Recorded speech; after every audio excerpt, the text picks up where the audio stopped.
This particular topic I used a few weeks ago, but I had to bring it back because I used it when a young lady was on my show, my old classmate. So, and she schooled me a little bit on why people wear this. But I say, you know what? Since my man Ricky B gonna be on the show today, I gotta ask him this. And man, if you wear this, I'ma probably just hang up on you, cause y'all know he's zooming in, right? So anyway, I cannot stand men's driving moccasin shoes. I do not like those shoes. And I brought that up to her. She was telling me how, well, it's a cultural thing. You know, it came into our community, and that's why you probably don't like it because you're not with that culture or whatever. What do you think about those things? Well, first, I'm laughing at the fact that she told you you're not that cultured. But, well, you prefaced it by saying men. So I will say this from the men's shoe perspective. Okay. I don't see any reason. I'm on your side here, okay. for the men's shoe, because you don't need your slippers to drive. I love that. You know, women, I can understand they wear high heels, so forth. They need a comfortable driving shoe. Men, yes. Our shoes are flat-soled. Gym right. shoes, dress shoes. If you have dress shoes that hurt your feet, you were stupid for putting them on in the first place. Mm-hmm. But we don't need to change shoes to drive. Mm-hmm. You don't need your slippers. I mean, just if that's the case, why even get dressed to go to work? Mm-hmm. Come out in your house coat and your pajamas and your slippers, and then when you get there, change in the car. Exactly. And see, let me tell you, the reason why I don't like them is more for how they look. They look like a woman's shoe. When somebody first introduced me to those and they were pointing at it, I think I was in a store one day and they were talking about, you know, they were just showing me some comfortable shoes. I think I was looking for some loafers or whatever I was looking for that day. And they pointed at those. I'm like, is that in the wrong department? And people were like, no, that's a man's shoe. Like, men wear that? So I can't get down with those. And so for me, it's all about the look. I understand what you mean because of the comfortable thing, you know, looking like slippers and so on, or feeling like slippers. And I'm with you on that too. I just don't like that whole look. And I know some dudes, they wear certain things. Like, it's just like for me, I don't wear pink. You know, I might wear something with a little pink in it. I just don't. And I hate when people say, oh, you gotta have the confidence. No, I'm not wearing no pink. A man should not have on pink. That's just me. And it's the same with these stupid moccasin shoes. Why the heck are men wearing those? Well, first I have to wipe the smile off my face with you and the pink comment. Oh no, here we go.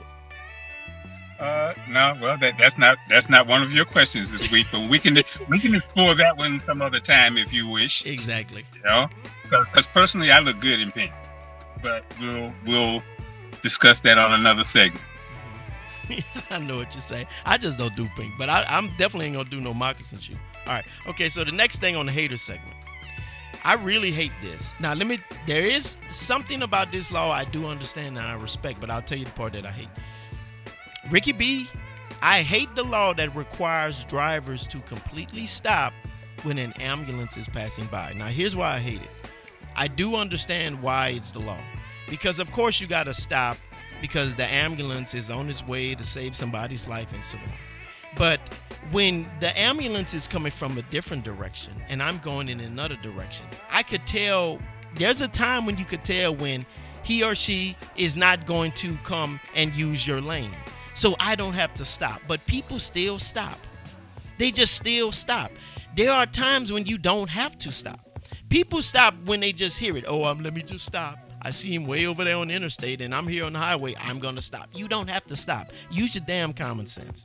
I don't like that stupid law. And what reminded me to do this topic is I was driving to work the other day on this highway, you know, right in the left lane. And people just completely stopped when they had this funeral procession going on. Now, I understand that. You know, at first I didn't know that's what it was. And I was like, why are people pulling on the shoulder? Because they saw the ambulance. And you could clearly see it was no turning lanes right by us. You know, no intersections where the ambulance had to turn it. But then when I noticed it was because of a funeral, I said, okay, well, this is just a respect thing. I'm okay with that. But I don't like it when people just stop just because, well, the law says to stop. I keep going when I don't see the doggone police around. And if I don't see an intersection right around me and I see that ambulance is coming from the other way, I'm not stopping. Okay. Well, we'll start with the point of you're not the one in the ambulance. Okay. Yeah, not meaning the driver, meaning the patient. Mm-hmm. You know? Yeah. But at that point, you want everybody to stop. Mm-hmm. We'll do that one. But in answer to your having everyone pull over, first of all, most of the time, if I hear a siren,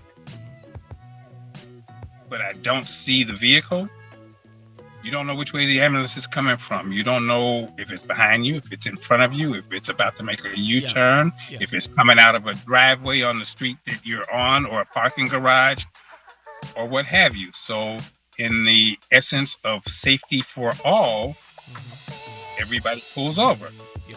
Except that one person who we will fail to mention who says, I don't see any intersection, so I'm just going to keep going.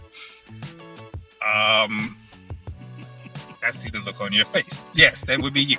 Well, no, let me clarify. Could I cut in for a second? Let me clarify. When, to your point, when you say you just hear it, I'm not talking about that part. I kind of was joking when I say like people see it on the interstate and they just hear the siren. I do understand that. I'm talking about the common sense part. Whenever you're driving and you completely see the thing a half a mile away and he's coming in your direction, and you don't see an intersection to your right or to your left, you don't have to stop because he's not going to cut in front of you. He's not. Why is he going to cut in front of you? You're on this 2-lane highway. You going, you going the right, you going in one direction. He's coming from the other direction. There are times when and I've seen other people do what I do, where they might slow down a little bit, but they don't completely stop because I only stop when I see some type of intersection where I know it's a possibility he or she will cut in front of me. Because, see, I do understand why you have to stop, because it's in case the person has to cut in front of you or use where you are, but they're not going to use my lane. So there are times when you could just tell, but some people I'm going to just do it because that's the law. I don't do stuff because it's the law. I do stuff if I see at that particular point that because I'm in a hurry too. And I understand you saving a life, but remember, I do respect that. If I clearly know that that it's a possibility that you need to use my lane, I will stop. But there are times when you could feel and you could say, okay, he's not going to come this way, and I'm going to keep going. He got that look on his face, y'all, like, what the heck is wrong with him? In the situation that you're describing, is there a median? A median, yes. Oh, you asking me if is there a median? I'm asking you, in the middle of that road, is there a median? Sometimes there is, sometimes there isn't. Because depending go ahead. If there is a median, then no, I see no reason to stop. If there is not, then yes, you do, because you don't know when that man or woman needs to make a U-turn or any type of sudden move. So, out of respect for that moment, and that's all it's going to take out of your life is a moment, you pull over. And that's a good point. That's a good point you bring up, because if there's a median, then no, there's no need. But see, what makes my point anyway. What makes my point more valid? I didn't even bring up the median part. People do that even when there is a median. People just do it. The point I'm making is people just do stuff I don't know what they're scared of. It's just like, you ever notice when a cop is in the right lane and he's driving and people just kind of stay to his left like they don't want to pass him up? If that fool is doing 40 and the speed limit is 55, I'm passing the cop up. I'm not scared because he's a cop. Well, he's a cop. That fool is not doing the speed limit. So, bye, cop. So if you stop me, and that happened to me one day. I was in Mississippi. A cop was in the right lane. I was like, okay, he's doing the speed limit. I say, I'm going to do a little bit over the speed limit because it was only the 5-mile thing. And I passed him up. And he stopped me. And he giggled when he stopped me. He said, no, I know I was doing the right speed. And if you passed me up, that means you were speeding. And I was about to tell him how I was doing a 5-mile-an-hour thing, going 5 miles over the speed limit. And he chuckled. He said it before I said it. He said, I know what you're doing, though. You ain't, a 60 and a 55. And I was like, yes. And he said, okay, I'm going to let you go. Because he knew. And that's why I passed him up. Because I knew you don't normally get a ticket when you're going just 5 miles over the speed limit. So I'm going to pass him up. I don't look at rules just because it's a rule. I use my brain with it, and that's what I'm talking about here with the ambulance thing. Look, y'all, I don't want y'all to think that I'm not gonna ever stop when an ambulance is coming. I do stop. I'm just saying there are times when you don't have to stop, and people still do. That's all I'm saying.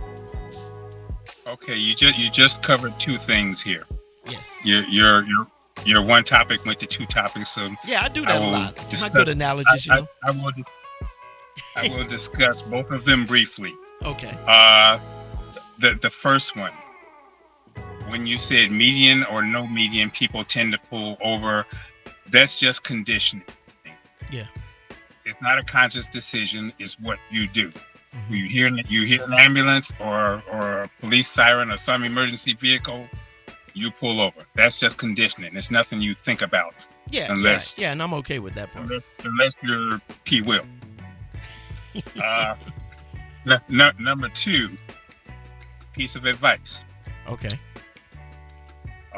In doing your show from this point on, and hopefully you haven't previously, never let your license plate number be known, because you just called every cop in Georgia a fool. Really? Yes, you did. Listen to your plate. So don't do that. How did I call him a fool? How did I call him a fool? You said that fool was driving 40. I didn't remember. The story started out where I said Mississippi. I was in Mississippi. I guess I won't be driving through Mississippi anytime soon. Well, I think the fraternal I didn't say order Georgia. Huh? The fraternal order of police won't care what state you're in. You do have a national show, don't you? Of course. We're globally, yes. Actually. Yeah. Okay. Yeah, but I turned out to do the right thing in that particular situation, because the cop stopped me. He laughed and he let me go. He said, this is what he said. He said he was doing... So when he walked up to the car, you said, excuse me, fool, did I do something wrong? Yeah, in my head I was saying that. Because you shouldn't have stopped me. Next topic. Anyway, I'll still call next question. Y'all know I'm joking with y'all, right, cops? I'll bring y'all some coffee and donuts later. All right, anyway. Okay, so the last topic on the hater segment. Now, look, I got to let y'all know this. I don't hate the process. I hate the word. So please understand this with this particular topic. And I'm going to tell y'all why. Mr. Ricky B, as important as it is, I got to admit, I hate the word, not the process. I hate the word vote. Look, my ex-girlfriend used to tease me about this a lot because she knew I hated that word. Now, let me tell you why I hate the word. Voting is very important. And look, y'all need to go out and vote. If y'all not registered, please go out to vote. I just don't like the word vote. Here's why. Because when I was a kid, when I was growing up, and I was about to turn 18, whatever, all these people, my old teachers and all that, used to come and say, you need to vote, young man. Are you a registered voter? You need to vote. You need to vote. You need to vote. Vote, vote, vote. And I got sick of hearing them say that it started making me hate the stupid word. Even if they would have replaced it with something else, I probably would have liked it better. I just don't like the word because I keep hearing those stupid teachers in my head saying, you need to vote. That's why. I don't hate the process. And I kind of, it's like the word meeting. I don't like the word meeting because I hate when I hear somebody say, we're having a meeting today. Because who likes to meet, right? That's why I hate the word vote. So I don't hate the process. I hate the word. Well, I'm smiling and for the people in your audience, we are doing a face-to-face thing here. Yeah. I'm smiling because you talk about the educators and the people who stress this to you.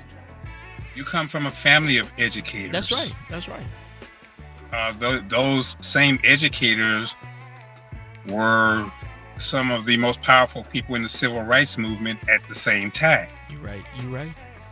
So they hammered that word into you for a reason.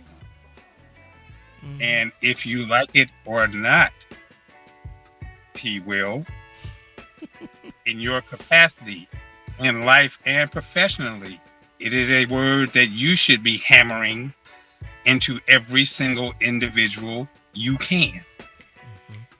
So, whether you like the fact that they stressed upon you to do one of the most important things you can do in your life as a person of color in this country who was at one time denied that privilege, and to segue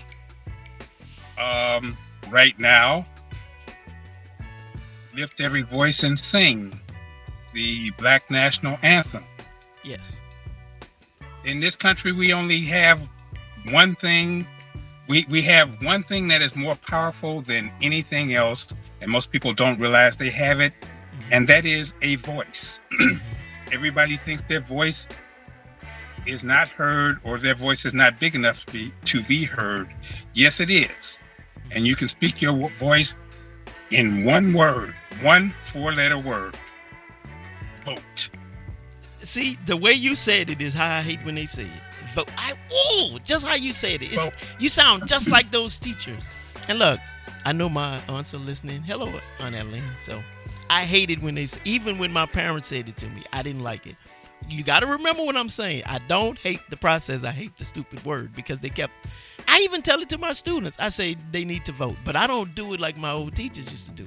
I used to say, look, guys, I know some of y'all probably don't like to do this. I say, but y'all do need to go out and, cast your ballot. See, I rephrase it. And I say vote sometimes, but I don't like to, you need to vote. You vote. Go ahead and vote. Vote. Vote. Oh! I don't like the word. So come up with a synonymous term, and I would like it. That's all I'm saying. It's not the process, it's the word. And I still vote. Y'all better not think I don't vote. I do vote. I just don't like the word. That's all. Come up with a different. It's just like a few weeks ago. I told people I hate guys when their name start with the letter A. I don't like names like that. And my name starts with the letter A for Andrew, and I don't like the name. So call me something else, and then we could have a conversation. That's all it is. Call you something other than your name. Other than Andrew. You could call me Drew, Stan, the man, P. Will, everything. Anyway, but y'all better go out and register, and y'all better do, that 4-letter word he just said. So y'all better do that. Well, let me help you on this. Yes. America, please vote by mail, in person, by proxy, however it works in your state.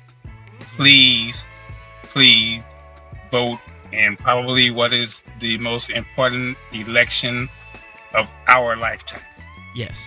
And I do agree with you on that. This is one of the most important elections. I'm not going to press one way or another which way to vote, but exercise your right to vote, because those educators who gave this man the word that he hates fought long and hard to give you that right. Mm-hmm. And if you think you have no voice, by pulling that lever or pushing that button or licking that stamp. That's right. Look, this brother, I knew he was gonna bring it because he schools me sometimes. He schools me all the time. I just don't listen all the time, But he's dropping that knowledge, y'all. So y'all do get out there and vote. I don't like the word. I do like the process. So y'all better do it. Listen to full episodes of Power Hits 101, giving you the latest in R&B, hip hop, and cool conversation. Tune in on the Mixcloud app or at mixcloud.com.